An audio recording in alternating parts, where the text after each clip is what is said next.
Good evening, everyone, and welcome to the 2025 New York City Marathon race preview and pre-race tips. My name is Hillary Schmitt, and I am a coach and athlete with QT2 Systems. And tonight I'm going to walk you through the New York City Marathon mile by mile and kind of give you some last minute tips as we're about 11 days out now from the marathon. A little bit about myself. I am a USAT Level 1 certified triathlon coach. I am a QT2 systems coach as well as an athlete.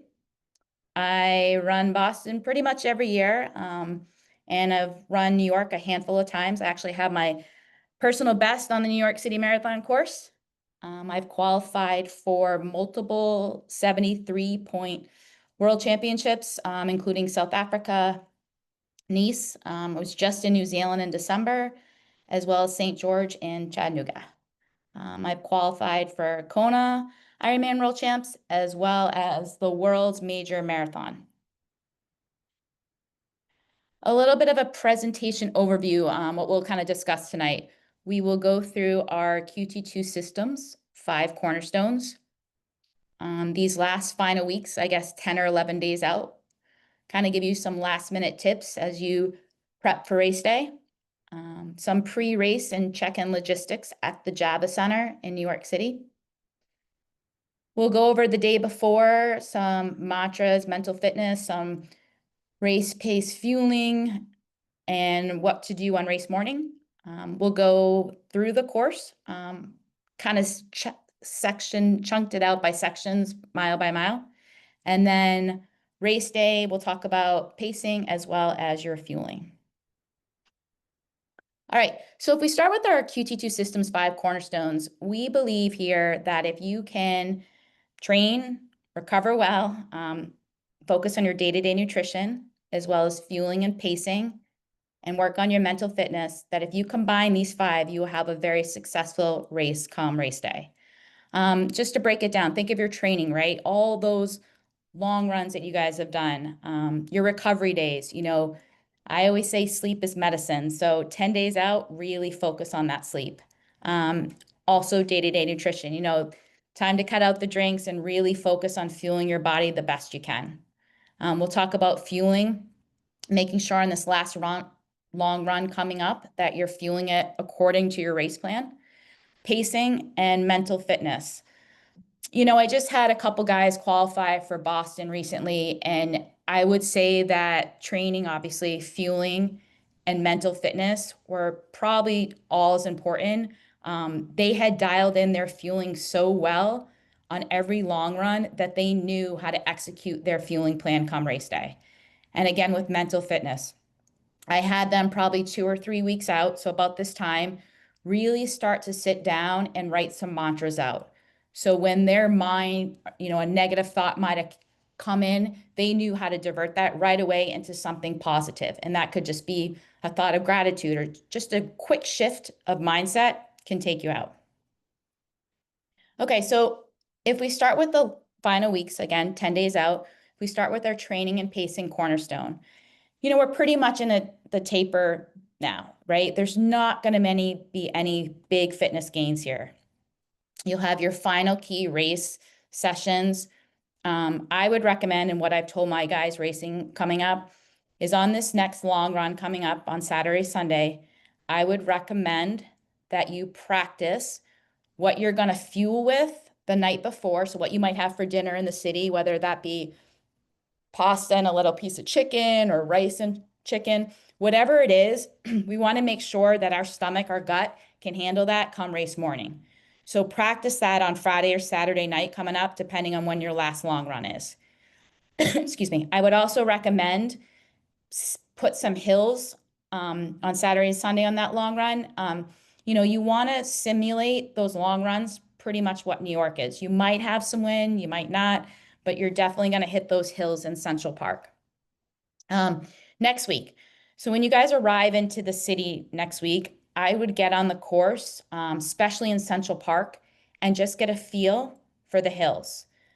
Super, super easy. I mean, I've pretty much run a 3-hour marathon in New York, but the day before the race, I did an easy shakeout on the hills at like a 12-minute pace. So you're just kind of getting a feel for what there are out there. Do not waste energy, just get a feel for that. And again, be prepared for any type of weather conditions. I'm about 40 minutes south of the city right now, and I was running in a sports bra and shorts today. Last year, it was 46 degrees and ended at 48 degrees. So, but New York can be really cold, it can be really windy, or some years it's been really hot. So, if I was you guys and you're coming into the city, I would kind of pack my suitcase with a mixture of gear. You want to have definitely throwaway clothes because you're going to be in the village for a while, probably 2 to 3 hours. You might want to have a long sleeve tee over like a t-shirt, and then maybe just wrap the long sleeve tee once your core body temperature gets up. But the biggest key will be able to keep that core body temperature warm as you sit in the village and you begin to prepare for the start of the race. And again, like I said, a dress rehearsal, do that this weekend. If you plan to carry a bottle, I hope that you've been practicing carrying that bottle. If you plan to take a belt, practice everything that you think you might do on race day, practice it this weekend. And especially if fueling. Like I would, whatever you think you might take for breakfast, take that on Saturday, Sunday. Practice how often you will take a gel. So my guys know that they will take a gel 15 minutes before the start, and then they will fuel probably every 20 to 30 minutes, depending on what we've trained their gut to handle. Okay, so again, the next 10 days, we have training and pacing. So you guys want to train your race targets. If you're going to train by heart rate, stick with heart rate. If you're going to go by feel, RPE, do that. Pace, power, etc. Like I said, there's no big fitness gains here. If you want to get, a couple intervals at race pace efforts, fine. But don't overtrain. Focus on just kind of what it feels like to be at race pace efforts. Err on the side of recovery. This is a big one. I tell my guys 2 weeks out that if you're just feeling like I'm tired, like the training's got to you, take an extra day off. Especially like maybe this week and definitely next week, I would take 2 days off. Let the body recover. You've put all those miles in.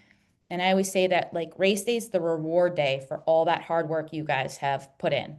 And again, err on that side of caution, the err on the side of recovery. More important to be rested than to be way overtrained. Okay, so 10 days out, we're talking now nutrition and restoration. Fluid intake.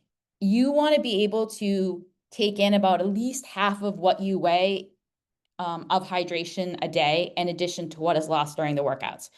So for instance, every time you go to the bathroom, I tell my guys, make sure that your urine is pretty much clear. You want to go in with a very, very hydrated state. More than 2% dehydrated can affect performance. So it is crucial to be hydrated these next couple of weeks. Again, fuel your body with, nutrient-dense foods. Is still okay this week and a little bit of next week to have that fruits and vegetables. And the replenishment meal. So like I just said earlier, that, Friday or Saturday this week before your long run, practice what you're going to take in before race day. So again, it could be pasta, pizza, chicken, a little bit of protein, but we just want to make sure that whatever we take in, our gut can handle and we feel okay on race morning.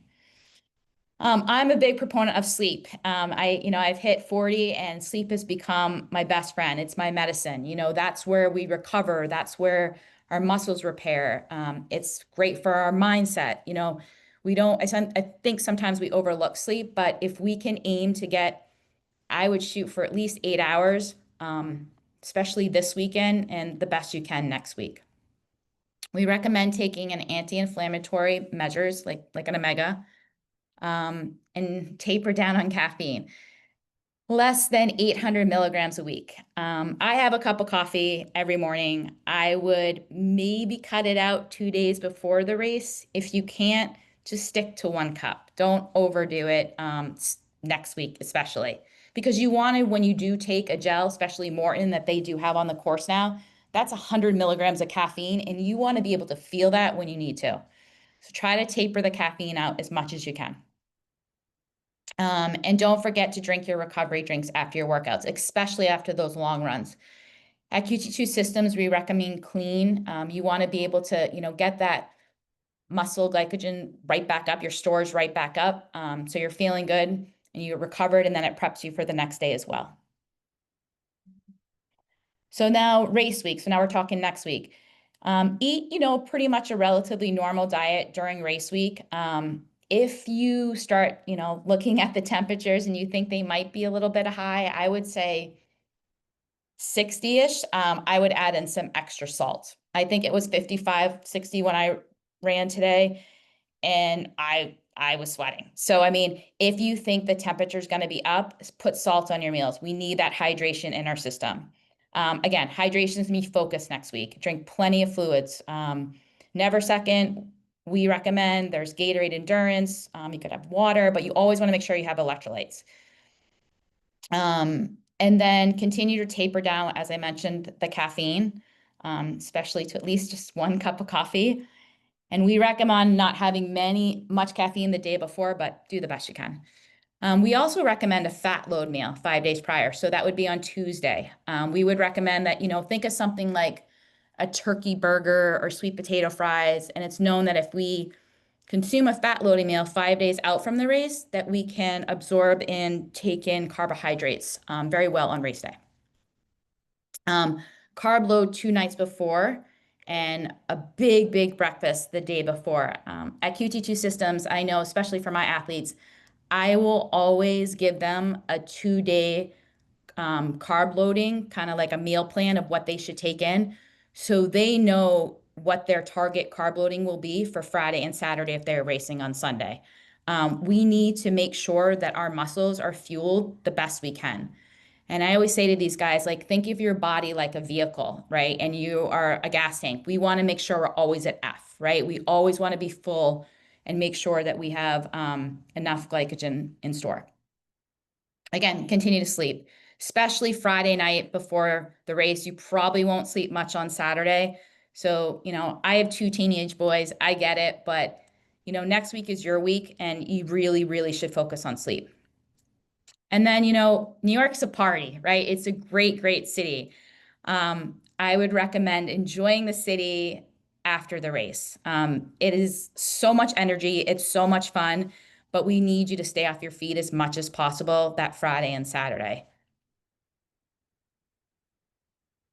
Okay, final week's fueling. I've kind of touched upon this already, but you want to fuel in accordance with your fueling plan in every session. So as I mentioned before, my athletes know that every long run, they practice their race fueling plan. That is something that we have complete control over, of how to fuel our body, right? We can't control who shows up on race day. We can't control what the weather is, but we can control what we put on our body and how we practice it. So this coming up week on Saturday or Sunday on that long run, please practice what you intend to take in, like I said, the day before, as well as fueling every mile. This is a change this year. They have switched over to Morton gels. Before the last, I guess, 5 years or so I've done this, they were SAS gels. They have about 25 grams of carbohydrates.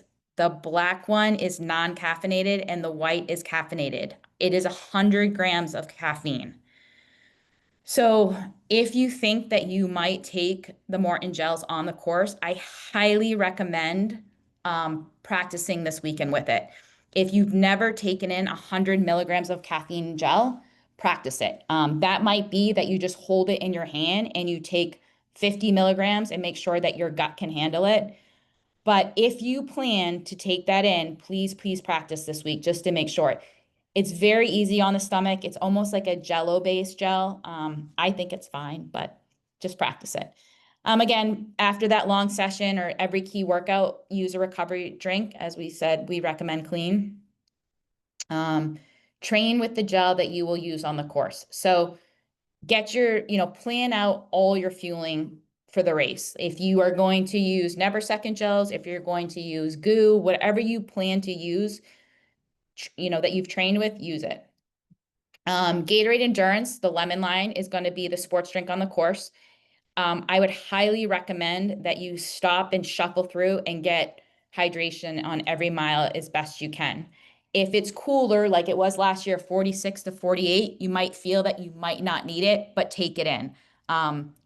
We always want to think about, our fluid intake, our carbohydrates, and I always say salt with my guys, especially if it's hot, like sodium. Just as an FYI too, on the Morton, there's no salt on it, very minimal. It might be 60 grams, but I don't believe it's much at all. So if you are a heavy sweater, you need to think about, how am I going to get my sodium intake? Again, like I mentioned, on race day, fueling may be the most important thing that, is a limiter, but the one we have complete control over. So as I mentioned before, when I take an athlete on, that is the one thing I always say is, let's practice your race fueling plan. So come race day, you exactly know what to take in and your gut is trained it. Okay, final week's mental fitness. I kind of briefly touched upon this as well. We want to reduce any external pressures the best you can, right? Like I said, I'm a mom of 2 teenage boys. They keep me up sometimes pretty late. But next week is your week. So, be selfish with what you need to do. Like, skip the happy hours next week. Like, just really, really focus on you next week. Um, Focus what you have control over. We've spoke about fueling, but it's also your attitude, right? And that goes back to the mantras. Like if I was you guys and I tell my guys, start writing down 4 or 5 mantras every single day. That's kind of like what you can put in your toolbox that like if you start to have a negative thought on race day, you can switch it quickly by like a positive affirmation or a positive mantra. Trust your preparation, right? You get out there and you're climbing up the Queensboro Bridge. Remind yourself of all those hills that you climbed prepping for New York. And then begin to visualize. What does a great performance look like? What does it feel like? And then, like we said, how will you respond if something goes differently, right? So say you start to enter the park and it's a little bit hilly and you're like, oh, I can't believe I have 5 more miles, and that negative thought starts to come in, you can quickly shift it with like, I get to do this. Like, be full of gratitude. Like, you're running one of the biggest marathons in the world. So always just a quick flip into gratitude. List your goals and targets. Start to think about that, right? What are your goals for the race that we have 100% control over? And then targets, that's more numbers based. Internalize the race, workout feels. You probably know what it feels to run at race pace, start to internalize that. And then enjoy the feeling of extraordinary fitness and be grateful. I think that is the biggest thing is you put the work in, you get to go run one of the, it's such a fun race to be out there with everybody and you're with somebody every step of the way. Last year, I think there was over 55,000 athletes racing. Okay, pre-race logistics. So next week, you will pick up everything at the Javits Center. It is on 11th Ave, all the way over on the west side. I would recommend that you review the New York Roadrunners website for any last minute details. I have tried to compile everything from the website based on today, but there could be changes in the next couple days. So you want to make sure that, your race number, your bags, how you're going to get to the start, the staging area, your start times, that will all be on your bib. And I have an example to show you in a little bit. You want to plan race pack up when you're going to get your pick up your packet and your expo time. If you have not done that or selected transportation, please go into the New York Roadrunners website and make sure that you select your transportation, how you're going to get there, whether that be the ferry or the bus. And then make sure you pick a slot for when you're going to pick up your bib. Again, if you're traveling into town, make your list. Make sure you don't forget anything. If you do, you can probably definitely pick it up in New York City. Purchase any needed items. Like if you tried the Morton and you really liked it, maybe pick up a couple this weekend. Make sure you have your Garmin chargers or whatever watch you're using. Make sure you have your chargers. Pack and then, confirm hotel, flight reservations, etc. Okay, so as I just mentioned, now we're going to be at the Javits Center. That is where you will pick up your bib. The expo's there. It's great. You can get there through the subway, the train, the bus. You can take the ferry and then walk over. It is all the way over, like I said, on the 11th Ave on West 36th Street. The expo hours are Thursday, 10 to 8. Um, bib pickup will close 30 minutes before the closing, so 7:30. So make sure you're flying in. Manhattan traffic can be crazy. I just flew in from Hawaii into JFK last week, and it was bumper to bumper. So I guess a mantra through the next days on the expos would be just to be patient. You're flooding the city with 55,000 people. So get there early, get in. It is a great expo. I would recommend that you kind of get your number, look around and get off. This is not the time these next 2 days on these days to be on your feet. Go see a movie, sit in the hotel, watch a movie, go to a Broadway play, but just chill out. I mean, like I said, the city has got so much energy. Um, no race day packet pickup. So again, get there Thursday, Friday, or Saturday, get your number, and then get out.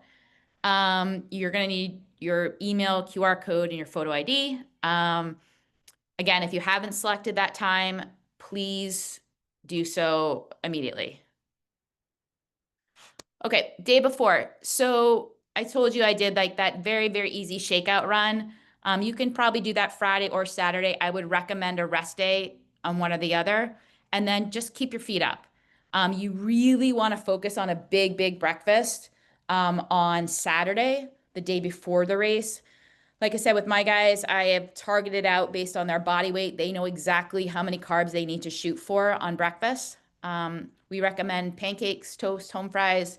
You kind of want to start to limit, especially on Friday and Saturday, your fat and protein. That will take much longer to digest, and we need that quick absorbing carbohydrates to fuel our muscles. Hydrate again. Check in with that urine color. Make sure clear, clear, clear. Avoid the caffeine if you can, Friday and Saturday, and keep your feet up. Save your legs like for the race. I've known to sit in the staging area and just be off my feet for 3 hours. I just don't want to be on my feet. So conserve as much energy as you can. When you get there in the hotel, I would recommend to set out your gear for race morning. You want to have your race top, your race bottom, running shoes, socks, whatever you need. And the body glide, like if it's going to be a little bit of cold, you don't want to chafe. If you forget something, there's so many running stores in the city that you could pick it up. There's Fleet Feets, there's the running company. You could go to the expo, but I would definitely recommend doing that probably by Friday, just in case you do forget something. Pre-check. So if you want to check a bag to have at the finish line after you finish, you will need to pre-check the bag at Central Park West between 69th and 70th Street on the 31st or the 1st from 9 to 5. So if you're by yourself and you don't have family there and you think that, I know for me, my core body temperature gets extremely low as soon as I finish, and I have to have something on me immediately or I'll just be shivering. So if you're by yourself, please, please, think about packing a bag and putting some warm clothes in there, especially if the temperature is going to be low. Again, look at the New York Roadrunner, your dashboard. If you need to pre-register to check a bag. You will not be able to check a bag at the start of the race. Okay, day before final checks. So you want to confirm race morning logistics, right? Are you going to take the bus, the ferry? Allow yourself some time. If you're on the 5 a.m. bus, maybe get there at 4:45. It's very busy in Midtown when you do get the bus, so make sure you got all that narrowed down. Try to get as much rest as possible. I think I've kind of harped this one in there. Stay off your feet. Go to the expo, get your number, and then put your feet up and enjoy the city post-race. Set an alarm, multiple ones, right? Make sure that we don't miss that alarm. It's an early morning. And then, like we said on Friday or Saturday, set your gear out to make sure that you're ready to go. Okay, race morning nutrition. So, I would recommend, especially if you're in the later waves, you might want to bring your breakfast to the start of to the stage area to eat breakfast there. Think simple carbohydrates, right? Fluid, electrolytes, a small amount of protein, depending on your start time, like I just mentioned, bring it to the start. You want to limit fat, fiber, any vitamins. You just don't want to have that race day. That will slow down digestion. We recommend applesauce, a banana, a scoop of whey, that little bit of protein, and a sports drink. So never second, Gatorade Endurance is on the course. And you want to, complete that breakfast 3 hours prior to your race start. So, for example, if you're going to plan to take off at 10 a.m., you want to have breakfast around 7, you'll probably be in your staging area by then. So you might just have to bring your breakfast to the start, which is fine. But I would also recommend bringing a couple extra bottles of electrolytes and just sip on it once breakfast is done. Take a gel 15 minutes before, you've practiced it, you'll know, and then bring extra nutrition for the village. Sometimes, Dunkin' Donuts will be there and they'll give out coffee and a bagel, but you might want to have an extra banana or, an extra bar, just something if you start to get hungry, like in 30 minutes or so before the race. All right, race morning logistics. So the starting area is at the Fort Wadsworth in Staten Island. So you'll either get dropped off or you'll take the Manhattan bus or the ferry. And it begins on the Verrazano Bridge. There will be a security check. You must wear your bib number. So as we mentioned, right, you might have a bunch of layers. Before I used to get on the buses, they would always check my bib number. So make sure it's visible, guys. You can have it just on your t-shirt and just lift up your shirt. They're fine with it. I'll go into the bibs in a little bit more detail in a little bit, but your bib color, right, depending if it's pink, orange, or blue, is going to determine where you will start and where you will be staging in the village. And it's very easy. You get off the bus and it'll be like, okay, this is where you hang out for the orange, the pink, and the blue. Your bib will also indicate your start wave in your corral. And all those, like the bags that they give you, will be screened. You must use the bag that they give you when you pick up your bib. No personal bags, no hydration, backpacks, or vests. A few belts, you wear around your waist, and handhelds, totally fine. I would recommend, maybe if there's something you're like, oh, I don't know if I can bring it or not, just go onto the website because there is a huge list of prohibited items that you could just look through. And again, refer to the guide for full details on race morning logistics. And again, stay off your feet as much as you can when you get to the staging area, and just conserve your energy. Like I think I had like 2 pairs of sweatpants and a couple sweatshirts and a coat, and I just like camped out.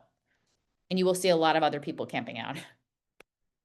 Okay, so here we go. So you're gonna get dropped off and you'll see the different colors on this map. You'll have blue, orange, and pink. And when you get off, you will be directed exactly where to go. On your bib, you'll have the color, right? And then that is going to indicate when you get off where you go. You'll have your wave, right? And you'll have your corral. So there's 5 waves, and there's A, B, C, D, E, F, about 6 corrals. So when they say, hey, it's, wave 1 of the pink corral, that's your turn to go. And then, but they might say, okay, but you'll have to get into corral C if you're corral C. So you just want to really pay attention to your bib color, your wave, and what corral you're in.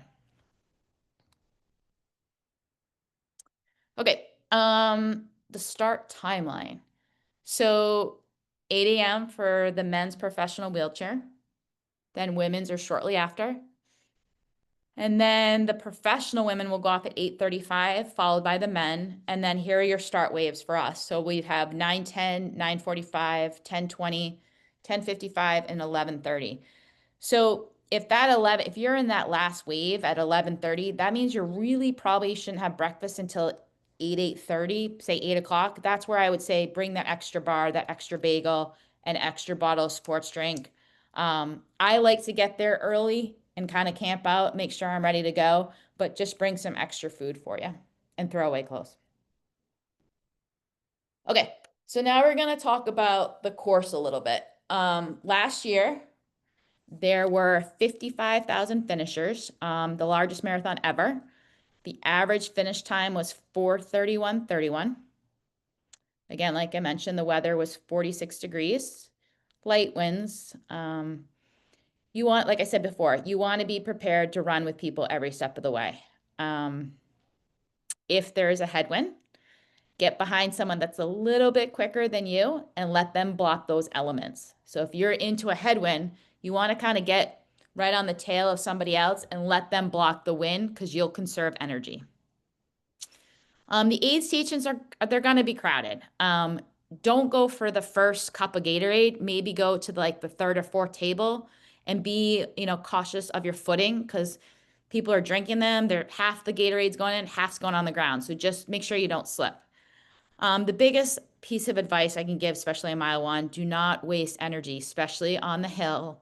I mean, on the bridge, on the first mile, trying to weave in and out of people. If I went back and looked at my first 2 mile splits, I think my first one was like a 7:20 and my second mile was a 5:52. You will have plenty of time to make it up on the downhill. But your mantra for the first mile should just be patient. Don't waste your time. You'll burn so much energy trying to find the right route and you won't be able to because there's so many people. There's approximately 33 feet of elevation gain in the mile. This is not a flat course. Be prepared to do some climbing. The bridges can be super, super windy. And run the tangents. I don't do such a good job with that. I think I ran 27 miles, but do the best you can to run the tangents in New York. Just be mindful of it. All right. All right, so let's start with the course mile by mile. This course is going to take you through the 5 boroughs of New York City. You've got Staten Island, right? When we're starting on the Verrazano Bridge. You'll hang out in Brooklyn for quite a few miles, then head over to Queens, the Bronx, and then finish up in Manhattan to Central Park.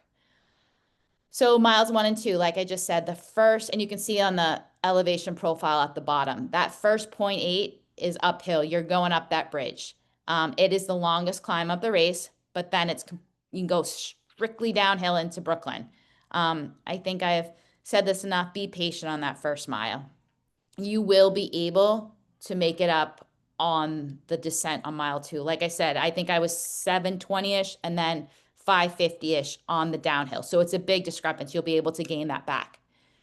Do not waste energy trying to weave in and out of people, especially on that first mile, because there's so much energy, right? Everybody's tapered. Everybody wants to go. Just be patient. You'll have plenty of time to make it up. Okay, miles 3 to 12, Brooklyn into Queens. This is relatively flat. Watch the tangents here, if anything. And, I would recommend getting that first, second gel in right by mile 3, no doubt. There's some downhills. The roads are a little bit narrow at some point, so watch your footing. It's a party. You will have spectators along the course the entire time, cheering you on. But I was just going to say, have patience, right? Like conserve your energy. Don't get, too consumed with the music and the crowds because the marathon really starts when you get back into the park, when you're coming off the bridges and you head into Central Park. Follow your pacing and fueling plan to a T. Drop the ego. Like let people go by you because you'll catch them. Run your race, run your pace, and run your fuel and do your fueling plan. Again, do not get caught up in the crowds. Focus on you. My mantras have always been, stay in your box. I don't focus on anybody else and run the mile I'm in. So I never think about, mile 18 when I'm at mile 2. And my other mantra is stay in the moment every moment, right? And I always check in with myself. Am I following my pace or power plan? Have I taken a gel and how do I feel? And where's my mindset? We go back to those cornerstones. Again, stay in the moment every moment. Okay, so now 13 to 15, and what I would recommend with these 2 miles is make sure that you're fueled going into miles 13 and 15. You have a bridge at 13.1. It's not that long, but then the Queensboro Bridge, that bridge is tough, and you need to watch your footing on that bridge because as you can see in the picture, there's not a lot of sunlight. I remember really struggling, making sure my footing was okay and I didn't turn an ankle. So just be smart there. And then, like I said, I would make sure that you are really fueled going into mile 13 and 15. So like I said, that could be a gel at, mile 3, 6, 9, 12, and then you're ready to go. If you took a gel every, 20 to 30 minutes, depending on your personal fueling plan and what your stomach can handle. Miles 16 through 18. So You're going to come off the bridge, the Queensboro Bridge, and you're going to be on First Ave. And as you're starting to descend off the Queensboro Bridge, you will hear the crowd. It is crazy. Patience. I guess for mile 16, your mantra should be just be extremely patient because it's very easy to get absorbed in the bands and the crowds. And you still got a long ways to go and it's still pretty hilly. So keep with your fueling plan, keep with your pacing plan, and take it all in, but don't get too caught up with them. Don't make your pace go from a 9-minute pace to a 7-minute pace because there's so much energy. Okay, now we're miles 19 to 20. You're in the Bronx now. Again, fuel for the hills. If I look back to my race plan for New York, I think at hour 2, I started taking a gel almost every 15 to 20 minutes. And I purposely did that so I would have a strong a back in of the race. And I think my fastest mile was mile 25. I had really dialed in my fueling plan here because I wanted to make sure one, my muscles were fueled to go for those hills. Um, but also I had just trained my stomach to be able to absorb that. So miles 21 to 26, you're hitting Manhattan, right? And it's hard, but if you fuel it properly, you should be fine.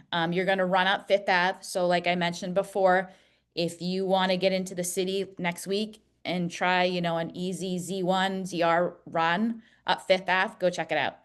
Mile 24, again, rolling hills.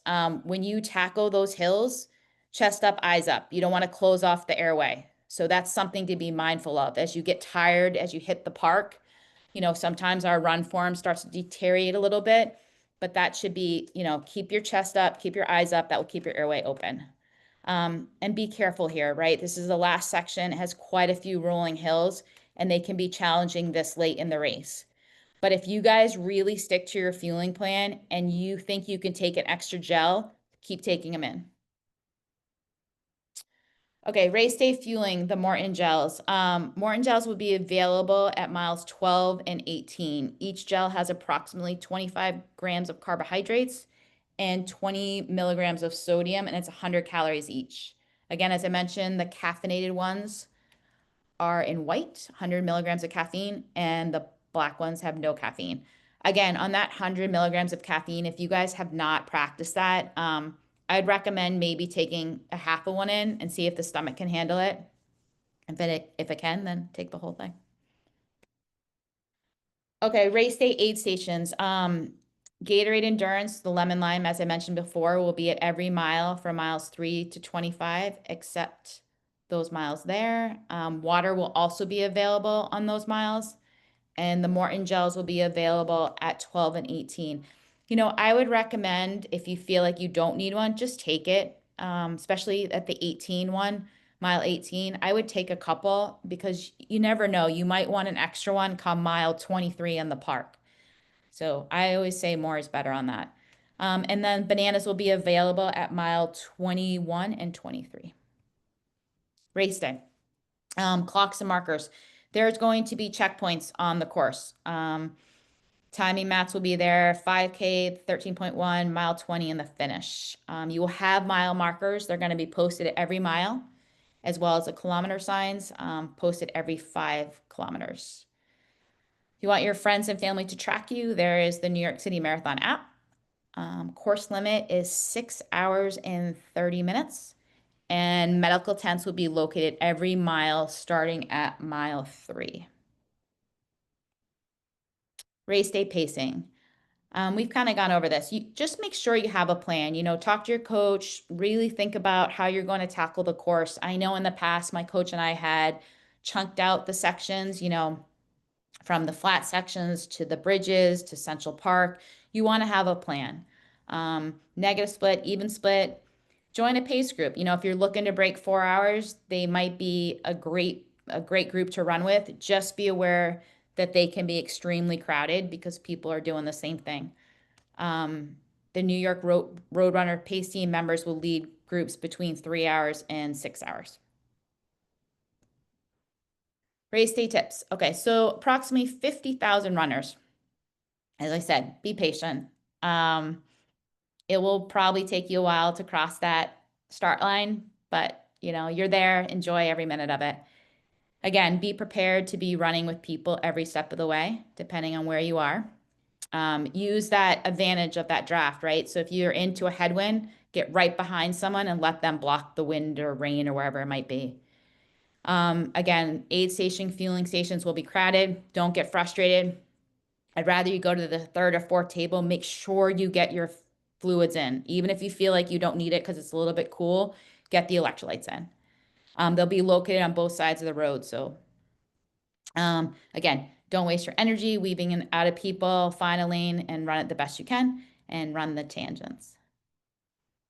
Mental fitness, I've touched upon this. Focus on your goals as being the number one priority. Items you have complete control over, right? We said our fueling and our attitude, right? Come up with those mantras now and practice that fueling plan this weekend. Focus on your targets, whether that be pace, heart rate, power. Stick to your plan, including how to react if something goes wrong, right? So if that negative thought kind of creeps in, have a quick shift that can bring you into something positive. And usually gratitude can do that right away. Outcomes should be left to the last 5K if you think about them at all. Place, time, a BQ. Race your race, right? Stay in your box. Don't worry about anyone else. This is your day. You guys have put the work in and go have fun. I always say race day is the reward day. Show appreciation for the supporters, your volunteers, your family and friends who have supported you throughout this. And, I always tell my guys, remember that we get to do this, right? We were able to run the New York City Marathon and be grateful. Post race. So we talked about that bag, right? So if you guys decide to check that bag, you're going to pick it up here. You'll get your medal, your heat sheet, and your fuel. You have to pick up your gear check bag by 4 p.m. I would make a plan with where you might want to meet your family. The city's very easy here to find someone. You might want to pick a street and an avenue to meet with them. And then they have the family reunion area from Central Park between 63rd and 66th Street. Those could be crowded, and that's why I would recommend you might want to say, hey, can I meet you on 72nd in Amsterdam or something, like something away from the crowd. And last, any questions? That is my phone number, the 347 number. My email is there as well. I'm more than happy to answer any questions that might pop up or you guys need anything. I know in the past I've had quite a few people reach out for questions. So shoot me a text, shoot me an email. I'm more than happy to help you out. Best of luck on Sunday. Take care.